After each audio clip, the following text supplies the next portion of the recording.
அனைவருக்கும் வணக்கம். அரசியல் யாருமே விமர்சனங்களுக்கு அப்பாற்பட்டவர்கள் கிடையாதுங்க. ஒரு தலைவர் முடிவுகளை கேள்வி கேட்கலாம், அவருடைய செயல்பாடுகளை விமர்சிக்கலாம். ஆனால் விமர்சனம் தனிப்பட்ட வாழ்க்கையை நோக்கி செல்லக்கூடாது என்பதுதான் ஒரு குறைந்தபட்ச நாகரிகம். இந்த எல்லை மீறப்படுதா என்பது சமீபத்தில் நடக்கிற நிகழ்வுகள்லாம் கேள்வி எழுப்புது. அப்படி ஒரு கீழ்த்தரமான சம்பவம் தான் சமீபத்தில் ஒரு தனியார் தொலைக்காட்சி விவாத நிகழ்ச்சியின் போது நடந்துச்சு.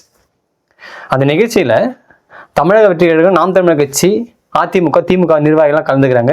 இதில் நாம் தமிழர் கட்சி சார்பாக இடுமாவனம் கார்த்திக் கலந்துக்கிறார். அதே மாதிரி தமிழக வெற்றி கழகம் சார்பாக செல்வகுமார் என்பவர் கலந்துக்கிறாரு. இதில் நாம் தமிழர் கட்சி சார்பாக இடுமாவனம் கார்த்திக் என்ன கேள்வி கேட்குறாருன்னா, கர்நாடகா வனப்பகுதியில் கர்நாடக வனத்துறையால் தமிழர்கள் 3 பேர் சுட்டுக் கொல்லப்பட்டாங்க.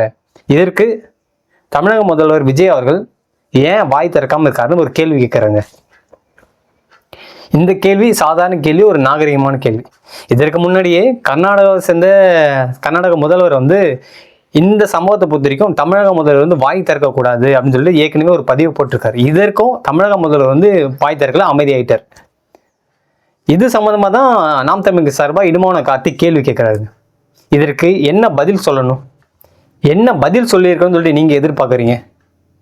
ஆனால் தமிழக வெற்றி கழகத்தை சேர்ந்த நிர்வாகி செல்வகுமார் என்ன பதில் சொல்ற தெரியுமா? இந்த ஆளுலாம் என்ன மரியாதை ஒன்று வாயுது. அதாவது சீமான் ஒரு 10,000 பேரை கூட்டின்னு போக வேண்டியதானே, கர்நாடகாவுக்கு கூட்டின்னு போங்க, யார் வேணாம்னு சொன்னா. ஆனால் நீங்கள் கூட்டின்னு போக மாட்டீங்க. ஏன் தெரியுமா? அங்கே தான் உங்கள் அண்ணி விஜயலட்சுமி இருக்காங்க. இது உண்மையிலே நாகரிகமான பதிலா? யோசிச்சு பாருங்க, இது நாகரிகமான பதிலா? ஒரு அரசியல் கட்சி விவாத நிகழ்ச்சி நடக்குது, ஒரு அரசியல் கட்சி தலைவரை முடிஞ்சு போன விஷயத்தை நோண்டி கேட்ட கேள்விக்கு பதில் சொல்ல முடியாம அவதோட கையில் இருக்கிறது இந்த ஆள். இதே தமிழக வெற்றி கழகத்துல இப்ப கல்வித்துறை அமைச்சராக இருக்காரு ராஜ்மோகன் அவர்கள்.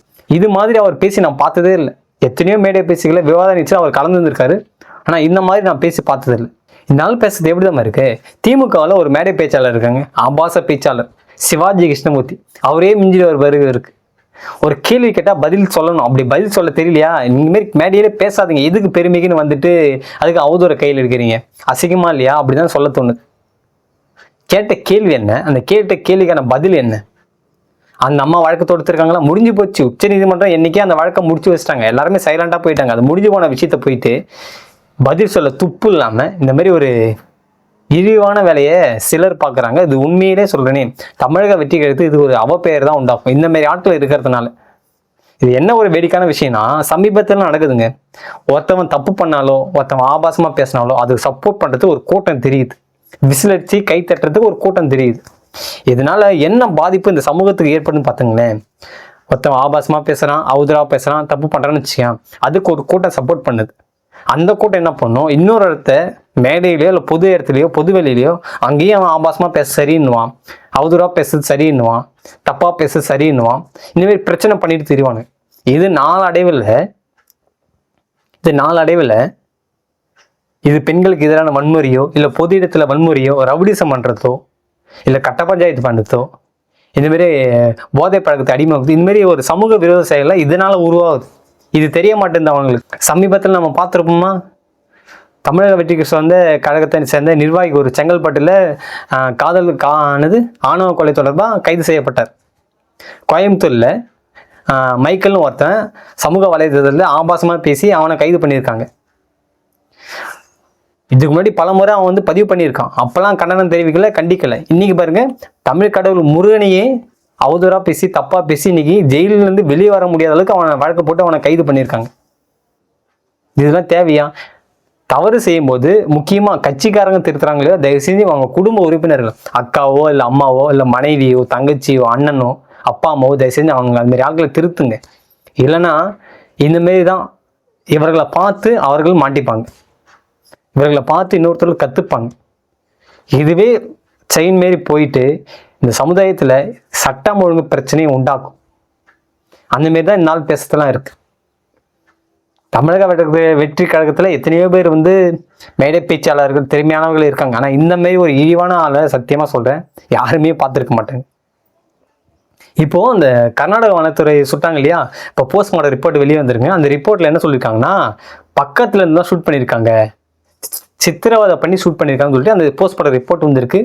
அதே போல் சிபிஐ விசாரணைக்கும் இப்போ கோரியிருக்காங்க. இவ்வளோ நிகழ்வுகள் நடக்குது, இவ்வளோ சம்பவம் நடக்குது, ஏன் தமிழக முதல்வர் ஏன் இதை கண்டனம் தெரிவிக்கலை, ஏன் அங்கே கேள்வி கேட்கலன்றது தான் ஒரு சாதாரண மனிதனோட சாமானியனோட கேள்வி. இதுக்கு கூட அந்த கேள்விக்கு பதில் சொல்ல முடியல அப்படின்னா அப்புறம் பொம்மை முதல்வர் சொல்லுவாங்களா? ஏற்கனவே திமுக ஆட்சி செய்த திமுக முதல்வர் முன்னாள் முதல்வர் மு க ஸ்டாலின் பொம்மை முதல்வர் தான் சொன்னாங்க.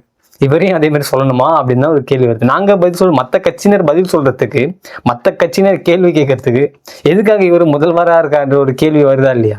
அது அவர் தான் விரைவில் இதுக்கான கண்டன அறிக்கையை தெரிவிக்கணும். தமிழகத்தை சேர்ந்தவர்கள் வனப்பகுதி செல்லும் போது அவர்களை பாதுகாப்பை உறுதிப்படுத்த வேண்டியது இந்த தமிழக அரசோட கடமை. பதிவோட இறுதியாக சொல்றதுதாங்க, அவதூறு கையில் எடுத்தாலோ இல்லை ஆபாசத்தை கையில் எடுத்தாலோ அழிவு அவங்களுக்கு தான், அடுத்தவர்களுக்கு கிடையாது. அவர்களால் இந்தமாரி ஆட்கள் இருந்து தள்ளி இருங்க. தயவு செஞ்சு குடும்பத்தினரோ இல்லை நண்பர்களோ தயவு செஞ்சு இந்தமாரி ஆட்கள் கூட இருந்து தள்ளி இருங்க. நீங்கள் அந்தமாரி ஆட்கள் இருந்து நீங்கள் கற்றுக்கிட்டு நீ இன்னொரு இடத்த பயன்படுத்தும் போது நீங்கள் ஏதாச்சும் பிரச்சனைலாம் மாட்டிப்பீங்க. நாகரிகமான ஒரு சமுதாயத்தை உருவாக்கணும்.